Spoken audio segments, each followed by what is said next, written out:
Hey, everybody, and welcome back to another episode of Council Sessions with Dave Cottingham here with Cyber Wren. How are you, sir? Doing all right. How about you, bud? Good. Welcome back. Yeah. Thank you. Looking forward to getting into more of these council sessions with you as we dive into these, difficult questions that are surrounding our galaxy here. And circling in our heads. That's right. Circling in our heads. Most of the time I try to grab a topic that I see a lot of people are on social media are talking about.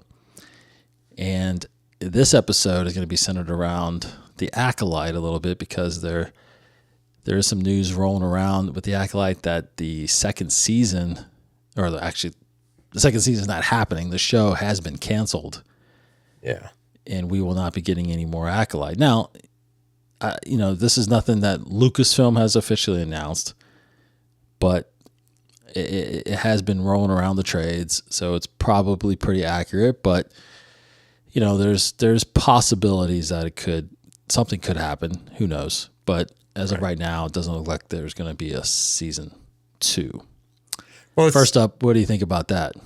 It's a strange point because this is the first time you've ever heard Disney or anybody cancel anything, really. Like, did they cancel Book of Boba Fett? No, we've never heard anything. Right. Did they cancel Obi-Wan? No, we've never heard anything. Like, they've never actually officially said it's canceled, no more.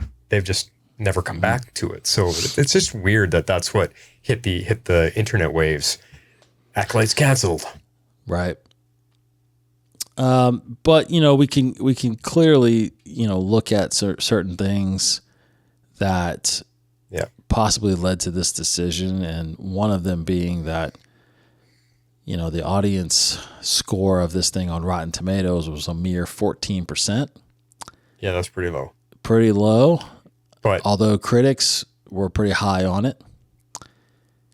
You had the premiere have a very big viewership.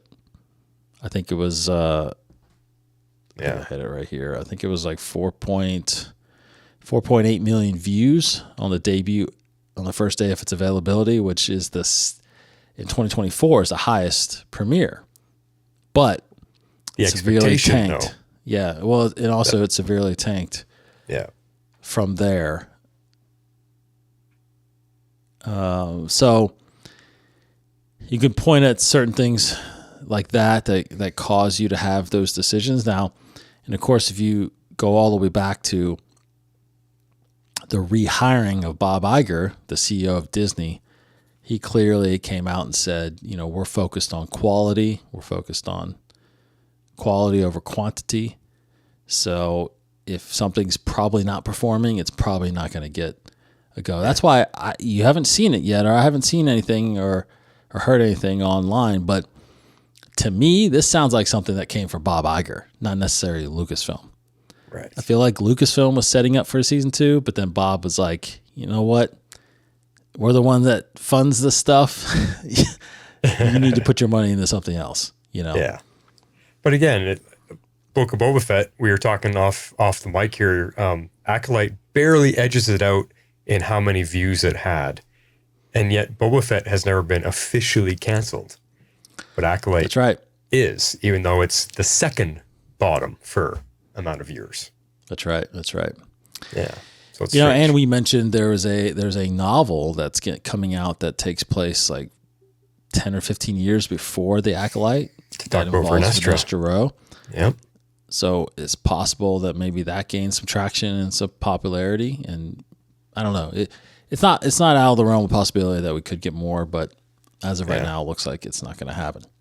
Yeah.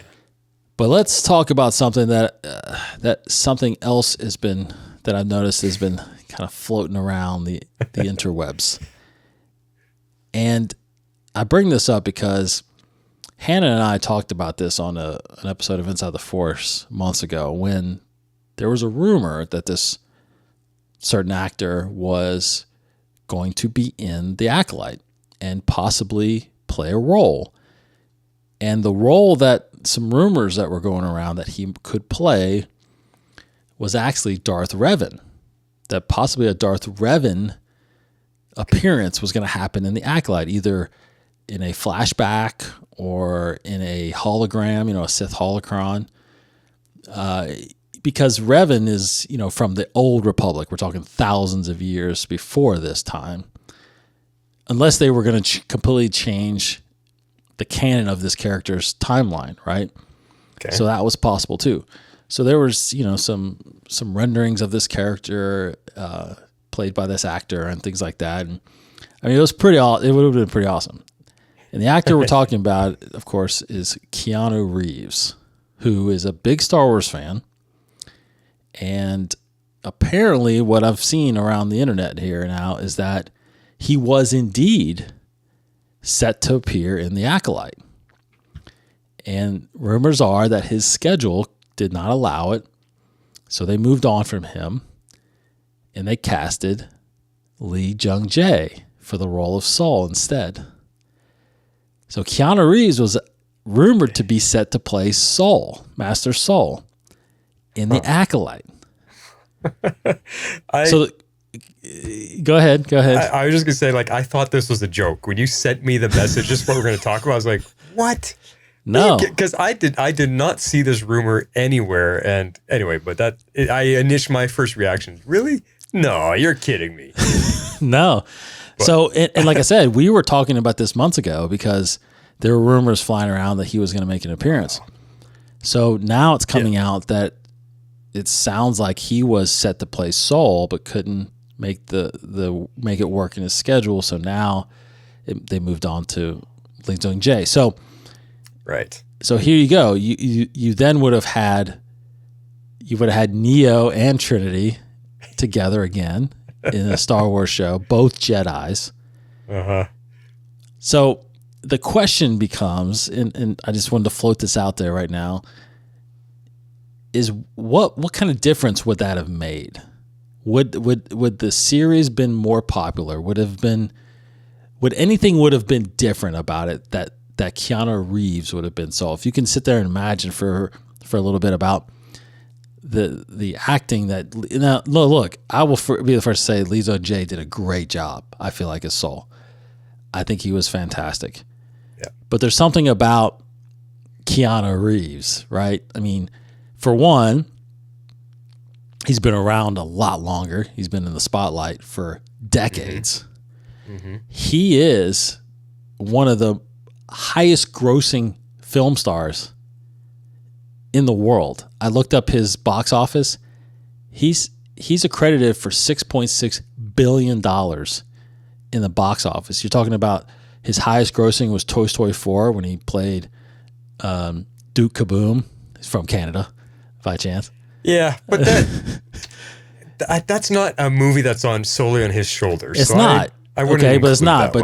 But his other three movies, the Matrix trilogy, is obviously grossed billions. And John Wick. Right now is put him on the map even more. Yep. So he's a very successful actor, and he's been in over 70 films. Yeah, guy's amazing. So he's Canadian, man. He is Canadian, and from the Matrix, he's trained martial arts for years. Oh yeah. So why do you think he can fight the way he fights in John Wick? That's all him. No stuntman. Exactly. No stuntman. So let's start there. Okay. What's your thoughts on the character of Sol and what Keanu Reeves could have been to that role? Yeah, this can go off in all kinds of directions. First, just to talk about how do you say his name again? Lee Jung-jae. Lee Jung-jae. I just read recently in the news that he actually didn't know English before he got the Acolyte. He actually studied English for months because he got the role in the Acolyte. He couldn't speak English, so he just learned the language to get into Acolyte. So that's right. And from what I was reading there is that lent to a lot of the emotion that was portrayed because it was so raw. He's on the spot struggling with a new language, at the same time trying to emote all this emotion. And I think that really, really made his performance feel so natural. Like, I think he was probably the strongest one on the show. So would I have wanted him to be replaced by Keanu Reeves? I see that it's if we had no idea that Lee Jung-jae was coming and Keanu Reeves had it from the beginning, we would never know. But we're looking at it from a perspective like we now know what we've already had. Right. Would we have wanted someone else in that role? Now, Keanu, I love the guy. He gets made fun of a lot because of the roles that he's played, you know, Bill and Ted and The Matrix. He gets stereotyped to be this surfer dude type of actor. And he tends to kind of be that way in a lot of his roles. But I think he doesn't get credit enough for how great he is. Agreed. Not as an actor, as a performer, but also as a producer, as a director, as a human being. We all see the stories about Keanu out there in the world. He still takes the subway. He still takes the bus. He helps people whenever he can. He's the most down-to-earth celebrity, I think, in all of Hollywood. So I love the guy. Now that we had Sol with Lee Jung-jae, it's hard for me to imagine anyone else playing that part. If Keanu was in it, you heard us talking on The Mandalore. I was already making fun of Carrie-Anne Moss's role. I'm like, she really is just being Trinity, wearing Jedi robes. Her fight style, her moves, all the choreography, they basically just said, hey, you remember all that stuff you did in The Matrix? Just do that for us here, but wear the Star Wars robe. So I feel like if bringing Keanu in, I don't know if people would have been able to separate Trinity and Neo and enjoy this as Star Wars. I think the Matrix shadow would have been hanging over this whole thing a little too much. Now, whether that would have hurt the Acolyte more or would have brought more viewers in, that's something we can maybe dive into. But I would have loved it. I would have had fun, but I think it would have felt even more like the Matrix with Star Wars label on it. That's my initial feelings. Well, it might change as we talk. Yeah, I think I'm with you. I think I like I said, I liked Lee's performance of Sol. I think it was a strong point of the series. But I think, unfortunately, I think he didn't get as much credit because I think a lot of negative talk was overshadowing it based on the writing and the other performances from some of the other actors. I did see him get some flack too. There's a lot of people that didn't think he was that good, but they probably didn't look into him at all and learned that he just learned English the month before they started filming. Yeah. So, and there was nothing wrong with his fighting style. I think he did great there, but I do think Keanu would have. I think he would have probably taken it up a bit. I think the role of Sol would have been a lot more. I feel like it would have been a lot more received, a lot better received. Now, not to say that it. We'll get into whether or not it would have changed the whole series. Yeah. But just the role of Sol, I think that Keanu, especially with Carrie-Anne, it would have raised the bar a little bit. Now, here's the thing, though. It would have been very recognizable, I think, for our generation. I'm not sure the young generation even knows about the Matrix. Like, my daughter has no idea about the Matrix. That's a good point. You would have to draw the line between the viewers based on generations. Yeah, I correct. think so. And unfortunately, you're probably hitting more of our generation of Star Wars fans, right? Because we've been in it from the beginning. Whereas, your teenagers or your early 20s people, they may not be they don't know the history of Star Wars as much, and they probably have never seen The Matrix. So Keanu would have been, but they have probably seen John Wick. So they would have known probably Keanu from John Wick.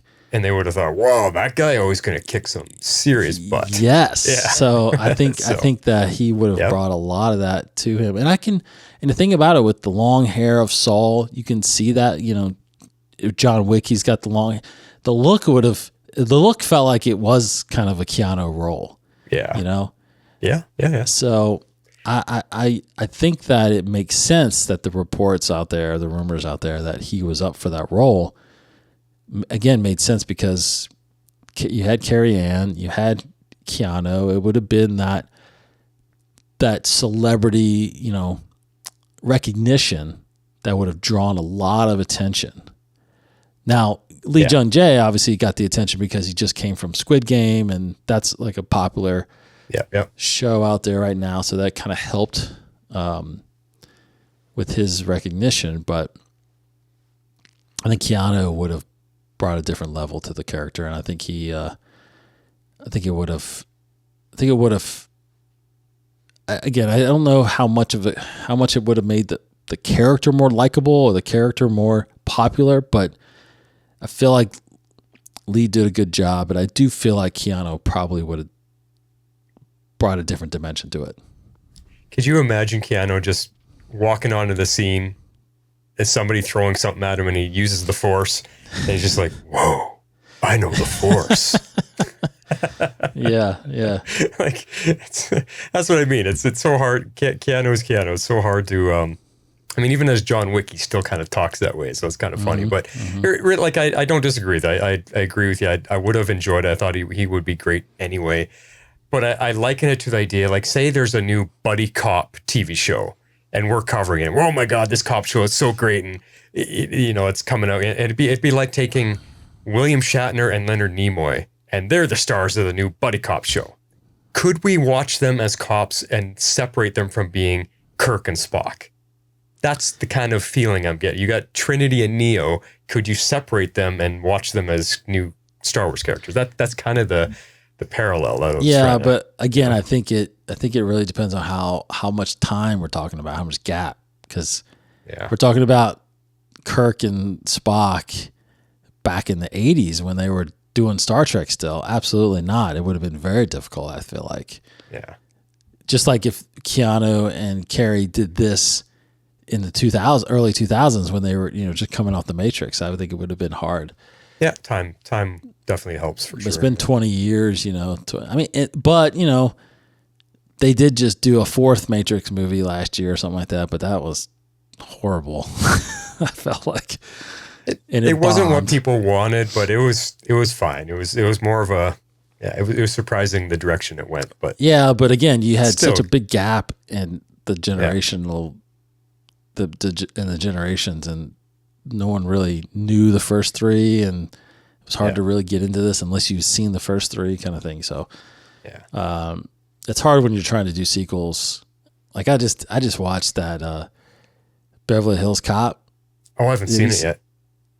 Man, it's so disappointing. It's so disappointing. Really? Oh, it looked funny from the trailers. I know, man. I wanted to like it. It took me like 3 viewings to get through it. Oh no. Okay. I mean, I love those movies. The first 2 are like incredible, but anyway. Yeah.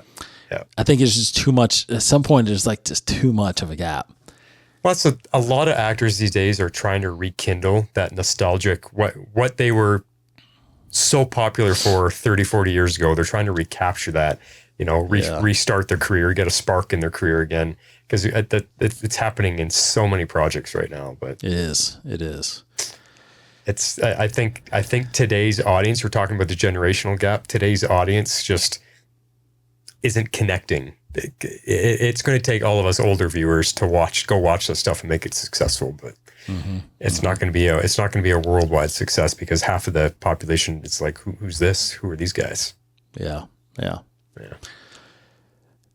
So if Keanu was in this role as Sol, overall, how does that affect the 8-episode series, the 8 episodes of this first season? Like, would it have been?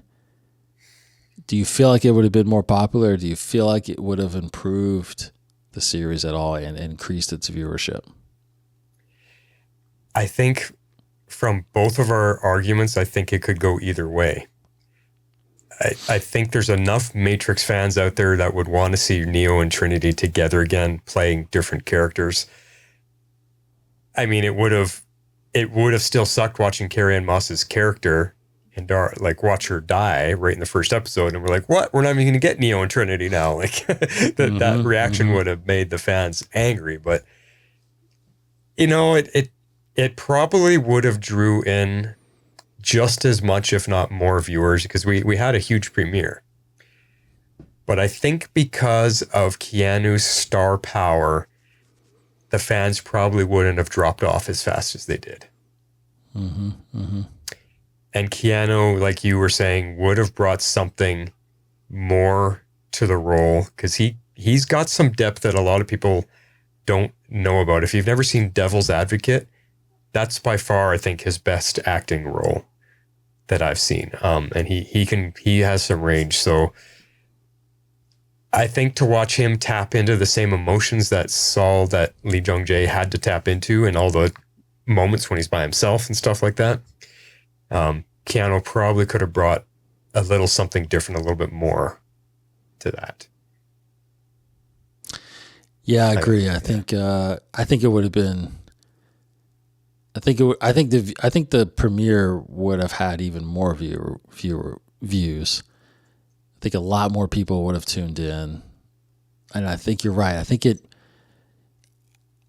it would have probably, had its ups and downs throughout the season. Yeah, and ultimately probably lower viewership towards the end. But I do think it would have been more popular. I think it would have been more views. Now, I'm not sure if the reception or the critical takes that were given to the show, I don't know how much that would have changed. I feel like the same would have happened based on the writing and the storyline. And well, if the show was exactly the same, but I almost feel like with Keanu's star power, if he was part of the show and saw the writing that he was given, he probably would have intervened and said, hey, let's fix this, let's work on that, because he's got that type of clout. That's true. He writes and produces a lot. So you're right, and that's very true. And maybe sometimes that's what you kind of need, And yeah, I feel like that's a good example. I feel like that probably happened a lot with Obi-Wan. When Ewan McGregor came in, because he was so close to that character, and this is my character. I am this person, so I have a lot of input here. Yeah, he probably had a lot of input on the way that series went. Yeah. So I think you're right. Keanu would have came in and probably and had his own opinions about things. Now, probably more so on Sol, not necessarily the entire series, but he probably would have been able to reshape some of the things Sol did and said, and could have made it a little bit better. Yeah. But overall, I think people would have tuned in for him, and really gave it more of a shot, and stuck with him throughout more than they did originally. Yeah, and in saying all of this, like I want to deflect that we're not saying Lee Jung-jae did a bad job. The show's failure is not his fault, and it's not his character's fault. There's a whole bunch of other stuff happening in the show that made it flop. The story with the twins and the mystery being, there really was no mystery. We figured it out as it went pretty easily. It's not based on Sol causing the issues that it had. So just because we're talking about replacing the actor doesn't mean it's that role's fault. The show failed. Right. So I kind of want to be clear about that, because I'm looking at Lee Jung-jae's performance and I was like, there's no way this show was on his shoulders and he's the reason it's failed. We're just talking about what if Keanu did get the role and Lee Jung-jae was never part of it. Mm-hmm. That's just kind of, where we're at. No, exactly. Yeah. No, exactly. And I think, it's fun to think of these hypotheticals and what ifs and yeah. When it comes to news like this, when you're not going to get a second season or a show's not going to continue on, you kind of want to dissect why, which we'll do more of on the next Inside the Force show we're going to be doing. Mm-hmm. But I think when you look at, it's hard to it's hard to make these decisions based on. Well, you shouldn't make any of these decisions based on fan feedback. To be honest, I mean, how much does Disney even pay attention to that? Right? Yeah, I don't know. I think there's definitely some of that, but you know, the true Star Wars fans, they may not gravitate towards a certain show or be fully invested in a show, but you know, there's still a lot of appreciation for what they're trying to do, which is expand the universe, introduce us to new storylines and new characters, new timelines, and that's completely what I want from Star Wars. Now, let me decide, and I will, whether or not I enjoy something or not. I'm definitely going to watch it. I'm definitely going to get into it. Yeah. But, well, you know, for me, it's whether or not will I go back and rewatch it. You know, it's something that I like, I will. If it's not something I like, I probably won't. So, yeah. It'll be a while before I watch that one again, in all honesty. Like, I'd rather, agreed. I want to watch Boba Fett and Obi-Wan again before I watch this one again. I actually started watching Boba Fett the other day, and I watched the first episode again, and I was like, wow, actually, that wasn't bad. Wasn't bad at all, yeah. First episode, I thought, him breaking out of the Sarlacc, I thought that was good. Well, I mean, the only episode I really didn't like was the one with all those colorful speeder bikes. Like, that's where the one that I really lost on it. The rest of the show I was completely fine with. Yeah. We discussed it in depth, yeah. Yeah. But, yeah. So Keanu, I think where we're at is that it probably would have made it better. It probably would have made it a little more popular as far as viewership, but it may not have still equaled a second season. I don't know if it would have saved it or not still. Is that where we're at? Yeah, I more want to use the wording, if Keanu was in there, it would have been different. Because I really don't want to take away from Lee Jung-jae's performance by saying Keanu would have made it better. I think it would have been different. Yes, I agree with you. There would have been more viewerships because of Keanu. Yeah. Because Lee Jung-jae, for most people, is new. Not everybody saw Squid Game. So for most of the Star Wars audience, I would imagine he was relatively new. But you bring in a face like Keanu, then that would have brought in definitely more viewers for sure, because they want to see, oh my God, what's going to happen to Keanu in Star Wars? Like, you know, the excitement was there about Carrie-Anne Moss. So imagine the two of them for sure. Yeah. But like, we could carry this conversation on with any, like, replace any of the other characters with a famous actor. Would it have changed the show? Would it have made the show better or more popular? True. Very true. You know? Yep. Yeah. And you gotta look at also the flip side too, is that, you know, by hiring a Keanu who probably would have demanded a lot more salary, they may have not been able to do certain things on the production. You know, they might have had to save money on this location or this, you know, these practical effects and things like that may have, you never know, but more than likely he was going to cost more than what they paid Lee Jung-jae. Right. So, yeah. You know, there's that too. So, but unless, I mean, he loves Star Wars so much, he maybe would have done it for free. Not free, but he maybe less than what he normally gets. Yes. Yeah. But for sure. But I think, you know, the articles I've been seeing and reading, it's that Star Wars and Lucasfilm, they want Keanu in something, so they're trying. So interesting. He's gonna show up eventually.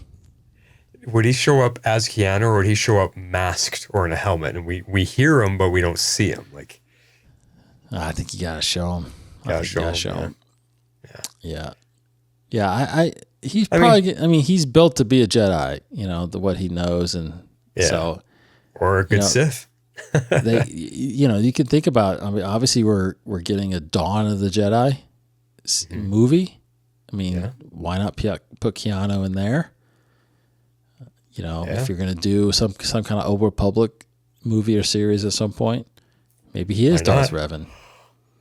You know, Yeah. there's definitely possibilities. But it also brings up the conversation, because I know we've talked about it, whether on this show or on Mandalore, we talked about, do you want Star Wars to have these big name celebrities, or do you prefer to bring in fresh new faces so that we get to know these actors like we did with the original Star Wars? Nobody knew Carrie Fisher. Nobody knew Mark Hamill. Nobody really knew Harrison Ford at that time. Like, all these people were new, and we've grown to love them because of that. Isn't that what we want going forward for all new Star Wars, is fresh new faces? Or do we want big name AAA listers to play these parts? I mean, I think you need to have some named actors in there. Now, you definitely say that about Carrie, Harrison, and Luke, or Mark in the first movie, but you got to think, you had Sir Alec Guinness and you had Peter Cushing. Those were big time actors then in Star Wars at the time. So, but the pop culture has changed now, because there was no social media back then. So even though they're well-renowned actors, people weren't talking, they weren't household names. Like, oh man, did you check out Alec Guinness last night? Yeah, I would like. They were very popular. Yeah, they were massive stars. They were in. I think Alec Guinness was a Academy Award nominee or Golden Globe nominee at the time. Yeah. Peter Cushing was in a ton of movies then. So it's very similar to Episode 1. When Episode 1 came out, Natalie Portman was known. She was up and coming big time. She was in The Professional just before then. So she was no one knew who Jake Lloyd was. Ewan McGregor was another kind of up and coming. He was already pretty popular then. He did a couple. He did Train Spotting, and then he had done one other movie. So he was little known, but very taking a risk, just like Carrie Fisher, just like Mark Hamill. Yeah. But you had Samuel L. Jackson, you had Liam Neeson. Those were your stars coming into that movie. So Star Wars has always really tried to get at least a couple of names, going into a film at the time. Now we've got series, and it's hard to kind of lock up an A-lister for a long period of time, because these series take 6 months or so to shoot versus a couple months for a movie. So I think if you look back to The Mandalorian, I mean, Pedro Pascal was a massive get for them for that. His star had just started to shine. Like yeah. I mean, he was in all kinds of stuff though. He's been a well sought out actor going into that now he's series. everywhere. He's landing every major role there is. Absolutely. But you had Giancarlo, who is a very well-known actor that was attached, but he was a smaller role. So a lot of these big actors they weren't like the main three. Correct. Yeah. Well, that's the thing, is that you get them billed. I mean, just like the Acolyte, they're the actor that they were putting their money on was Carrie-Anne Moss, right? Because she was not a lead actress in this, but she was the biggest name probably in this series. Yeah. So, obviously with Obi-Wan, you had Ewan McGregor again. With Ahsoka, you had Rosario Dawson, and obviously that was a big cast there. And then, of course, you kind of were stuck with Boba Fett because Tamara Morrison played it. So, you add Fennec Shan, maybe Ming-Na Wen had her following in that, because she's actually a big name in pop culture. I mean, a lot of people know her, but she doesn't have that big like movie resume, right? And no. And all that. So, but I mean, she's Disney, Star Wars, and Marvel. She's done all three. She's got that's the holy trinity of big franchises. So Star Wars, Star Wars. I mean, obviously, I think any production would like to get the biggest name as they can. Problem is most of the time you can't afford it. Yeah, because if you get someone who's super hot at the moment, you're going to put people in the seats for sure. Yeah, yeah. And then there's the flip side, though, is, you know, if you hire somebody and some other project they do comes out earlier and it tanks, it could actually affect your next thing, right? I mean, you could probably like think back of things that have happened like that. So it's a risk either way, but yeah. But I think Keanu, again, going back to Keanu, that would have been a pretty massive name in Star Wars at the time. And, you know, I mean, look at Skeleton Crew. I mean, Jude Law is the name that they're banking this thing on, because no one's going to know the kids. No one's going to really know the kids, right? So, but here's another angle to look at it from. Knowing how the Acolyte turned out, huge flop, everyone upset, it's quote unquote canceled. Would you have wanted Keanu to be part of that? If everything went the same, and now Keanu's name is on there, and look at this massive flop, what an awful show, worst Star Wars ever. Keanu Reeves starred in it. You know, that's the thing. I agree with you, and I think that's the thing is, you know, I don't think any actor goes into a project that they get hired for and think that this is going to be a disappointment. Yeah. I don't think any of these guys feel like it was a disappointment. I think, and in fact, there was a lot of people quoted, a lot of them that are been quoted this week, it's surprised that it's not renewed, you know. I saw that, yeah. So I think Keanu would have been at least affected by it because, like you just said, all those reasons. Like he seems like a normal guy. He doesn't let the success or unsuccess of his films affect him. Like he's going to keep doing what he's doing. And I think that's very attractive to directors and producers that just want to keep working with him, you know. So, because he hasn't been, I mean, he's been in a lot of stuff, but it hasn't been in a lot of successful stuff either, right? I mean, there's been some duds, there's been some definitely success. I mean, the Speed movie was a massive hit for him. Oh, huge. You know, like, there's ton. He's done a lot for sure. Point Break, yep. But you could probably, like he just did another Bill and Ted's movie, and that was probably not a good idea. Yes, I didn't even see it yet. I haven't seen it yet either, but it didn't do well. So I don't even know where you can find it. Yeah, exactly. But I think it was in the theater for like 2 weeks, and then it went straight to like Amazon or something like that. Yeah. So. I think he just did that more to help his buddy out and just for nostalgia purposes. Well, yeah, it's one of the things. Just like what we talked about, you know. So it was like what we talked about with the Matrix movies and these movies coming back and doing stuff years later. It's kind of a head scratcher a little bit, but they're trying to just like get one last dollar out of these characters before they completely say goodbye to them. So. Yeah. Anyway. All right. That was a good talk. I think, you know, interesting to see how that goes and where that goes. And if Keanu does end up taking that trip to a galaxy far, far away and joins the Star Wars cast, and I'll be the first to line up because I'm a big fan of Keanu Reeves, and I hope that it happens. I just want to hear him say, "Whoa, I know the Force." He definitely won't say "whoa" in Star Wars, I don't think.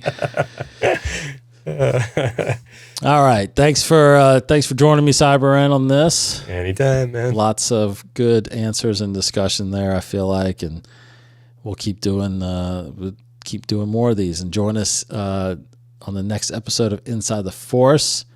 Hannah's still kind of out on hiatus a little bit, so Martin's going to join me this week, where we're going to dive more into the actual cancellation of the Acolyte and what that means for Star Wars and the future of the shows and the future of the shows on Disney Plus. And then there's a lot more to talk about, especially with Star Wars Outlaws coming out, which I actually get it sooner than you do. Just keep rubbing it in, man. So by the time we record, I will probably have played it a little bit before you have. So I think I have to start looking for a new co-host on Mandalore, man. Well, that's fine. I'll be too busy playing Outlaws. Keep rubbing it in. But and then whatever other Star Wars news comes over the next week, we'll talk about that as well. So, Thanks, everybody, for joining us. Go hit up some more council sessions and all the other shows on YouTube at Inside the Force, and we will see you next time. For Cyberan. Thanks, man. Always good hanging out with you. Of course. Take care, everybody. We'll see you next time. May the Force be with you.